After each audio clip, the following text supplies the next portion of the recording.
And it's the first workday of the year for most people in the U.S., but Congress still on vacation until the 8th. Must be nice. Lawmakers facing yet another government shutdown coming up on the 19th.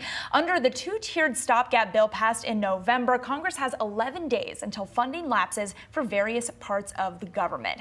Now, election years, they're usually a boon for stocks, but could contention on the Hill throw a wrench in strategists' expectations? So for more on this, we're going to bring in Isaac Boltansky, BTIG Director of Policy Research. And Isaac, thanks so much for being here with us. We've got those 2 days coming up that are going to lead to those big questions about what's going on with funding down in Washington. Talk to me about just how big a risk those days hold in terms of the potential impact to markets. Is there a huge read-through there in terms of the effect that we could expect to see? You know, look, the top line answer here is I'm telling clients to try to push the noise from DC out of their investing thought process, at least for the next few months. These government shutdown risks are real. And look, I still think that we are going to have a government shutdown in the first quarter because we have yet to see any meaningful progress on the basic foundations of deal. Keep this in mind. We still don't have agreement on the top line funding numbers. That should be one of the first big steps to getting a deal. Then you fight over all the particulars in there. So we are still miles away from a deal, and I think we're going to get a shutdown. But it should not matter to investors because there will be a deal eventually that funds the government through the end of the fiscal year. Any of the missed economic activity during that period will be made up, everything from salaries to government approvals for projects. And the only thing that when I think about a government shutdown that worries me is that if it is prolonged, it could have an impact on official data coming from government agencies. And obviously that feeds into the Fed's interest rate thinking. So that's the only caveat that I have. Otherwise, we should completely dismiss the headlines and the risks around a government shutdown from an investment perspective. So Isaac, then should investors at least be looking at, if we do see a government shutdown, we do see the markets react negatively to that, should they be viewing it then as a buying opportunity? Yeah, look, I think that any negative reaction from a government shutdown will be short-lived, and so I think your framing is fair. And my only caveat again is the only thing that really matters in DC right now is what the Fed's going to do, and so I do worry about that official data.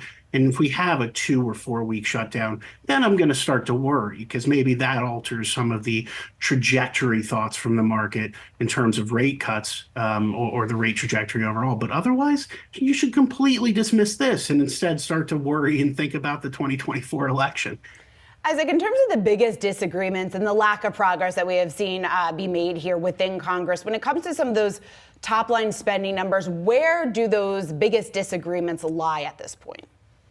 Sure. The way to think about this, at least right now, is there's broad agreement in the Senate. Senate Democrats and Senate Republicans, especially the appropriators, have general agreement around the top line spending level and over specific appropriations dynamics. It's the other side of that is the House. You have the House Republicans who continue to want a lower spending level. In fact, over the past few weeks during the break, you saw them come out and introduce new demands, things like rescinding some unspent COVID funds, accelerating IRS cuts. But what really complicates this is everything else. And right, we're facing crises at home and abroad. And when I think about home and abroad, it's things like border security funding, which is taking up a fair amount of air here in town, rightfully so, as well as funding for Ukraine and Israel. And so those are the real complicating factors here because, you know, Congress is trying to build its own Christmas tree and put all of the ornaments on it at once. And it gets difficult when you're talking about such divergent and disparate issues. Well, as Congress is building that Christmas tree, Isaac, we've also got this little thing called a presidential election this year. And a lot of elections around the globe, I think about 50% of global leaders are running for re-election to whatever degree it's described in their nations this coming year. But I'm curious about what the market impact could look like. We know that when a sitting president is running for re-election, that's usually very good for markets, but we don't have a lot of historical data about when that sitting president is running against a former president as well. Yeah, look, I think that we can look to Congress to do some things that are positive from an economic standpoint before they go home to run for re-election, right? I have some degree of optimism about a narrow tax deal that'll address some of the business taxes that have expired, EBITDA, research and development, as well as the child tax credit. I think that's the type of thing that we get used to. Lawmakers like to bring some money home before they run for re-election. The presidential election is going to be long and emotionally draining and complicated and difficult to get your arms around.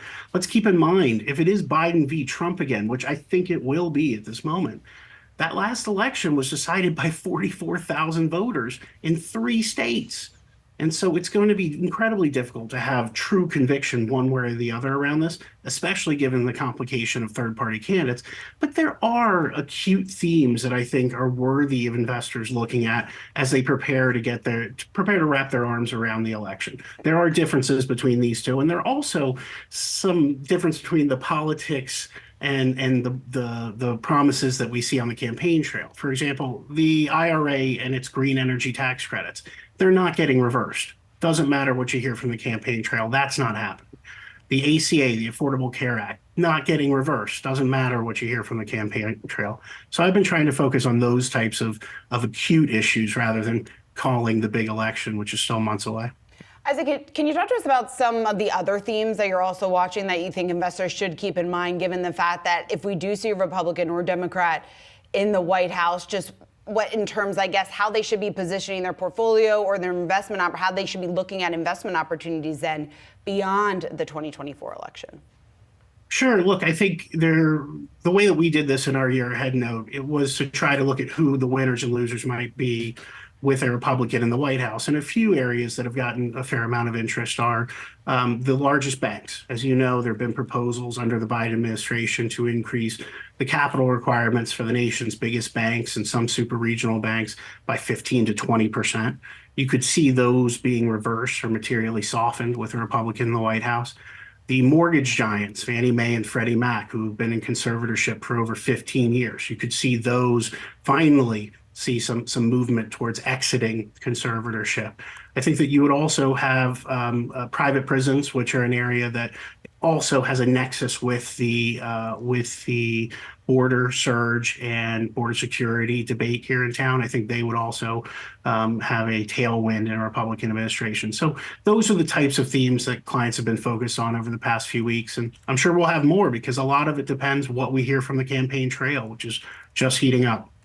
It is just heating up, and we'll be talking to you a heck of a lot more here over the next several months. Isaac Boltansky, always great to get your insight here, BTIG Director of Policy Research. Thanks so much.